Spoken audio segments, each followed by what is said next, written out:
नमस्कार साथियों, जैसा कि आप सभी जानते हैं कि वर्ष 2027 एक चुनावी वर्ष है और इसके पहले सरकार किसी भी वर्ग को नाखुश नहीं करना चाहती और यही कारण है कि जितने भी तरह की डिमांड्स जनता की तरफ से आ रही हैं या छात्रों की तरफ से आ रही हैं तो वो सरकार एकदम बिल्कुल उसको सर आंखों पर रखती है और मान लेती है जो भी मांगे आती हैं। आपने देखा उत्तर प्रदेश पुलिस में 3 वर्ष की एज रिलैक्सेशन की मांग उठी, उसे मान लिया गया। लेखपाल में आरक्षण को लेकर विवाद हुआ, उसे भी सरकार ने मान लिया और ऐसी कई सारी चीजें हैं जो सरकार मानती चली जा रही है। ऐसे में पैट कॉमन कट ऑफ को लेकर भी सरकार का रवैया सकारात्मक होगा, ऐसी सभी सोच रहे हैं और इस क्रम में बहुत सारे लोगों के द्वारा इस तरफ प्रयास भी किया गया है। कई सारे विधायक, कई सारे सांसद ऐसे हैं जिन्होंने योगी जी को, मुख्यमंत्री जी को पत्र लिखा है इस बाबत कि पैट कॉमन कट ऑफ कर दिया जाए ताकि ज्यादा से ज्यादा लोगों को मौका मिले।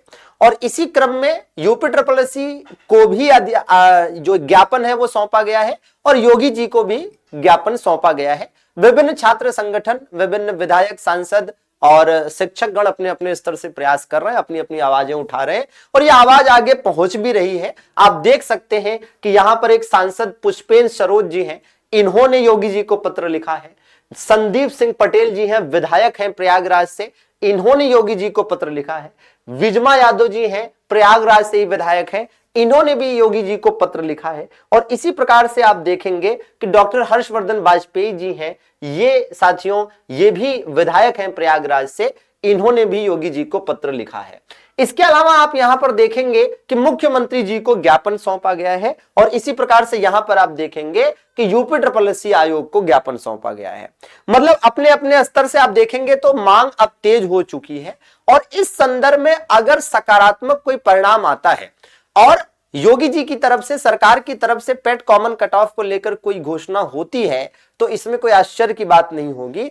और मेरे ख्याल से पैट कॉमन कट ऑफ होना भी चाहिए, बस थोड़ा सा इसकी व्यवहारिकता को देखना पड़ेगा आयोग को भी और सरकार को भी कि यह व्यवहारिक रूप में कितना सफल रहेगा, क्या आगे इससे कोई दिक्कत आएगी या नहीं आएगी। अब आप सोच रहे होंगे मैं ऐसा क्यों कह रहा हूं, मैं ऐसा इसलिए कह रहा हूं कि पैट कॉमन कट ऑफ जब हो जाएगा तो जो विशेष अर्हता वाली भर्तियां हैं जिसमें 0+ वालों को भी बुला लेते हैं, तो अगर मान लीजिए पैट कॉमन कट ऑफ कुछ 40-50 परसेंटाइल डिसाइड हुआ तो फिर वो 0+ वालों को बुलाते हैं तो जो 40-50 परसेंटाइल से कम वाले होंगे उनका क्या होगा।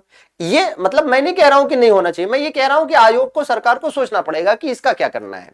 बाकी मैं इस पक्ष में हूं कि भाई पैट 2025 में अगर किसी के अच्छे नंबर नहीं आए तो उसके कई कारण हो सकते हैं।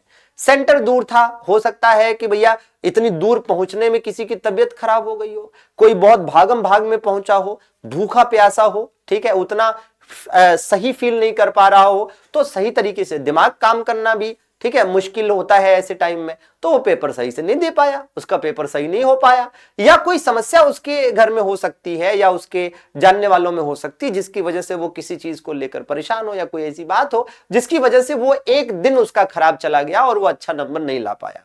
तो इसका यह मतलब नहीं है कि हम मान लें कि वो छात्र अच्छा नहीं है और वो जो है नौकरी के काबिल नहीं है, ठीक है, उसे भी मौका मिलना चाहिए। बाकी जिनके नंबर ज्यादा हैं वो ये सोचकर ना परेशान हो कि अरे क्यों कॉमन कट ऑफ हो, है ना, जब नंबर पैट 2025 में जब नहीं ला पाए अच्छे तो मेंस में कैसे ले आएंगे। अरे भाई ठीक है, आप अच्छे छात्र हैं, आपके ज्यादा नंबर हैं, आप अच्छे नंबर ले आए हैं पेट में, तो आप यहां भी अच्छे नंबर ले आएंगे और आप सेलेक्ट हो जाएंगे, क्यों परेशान होना।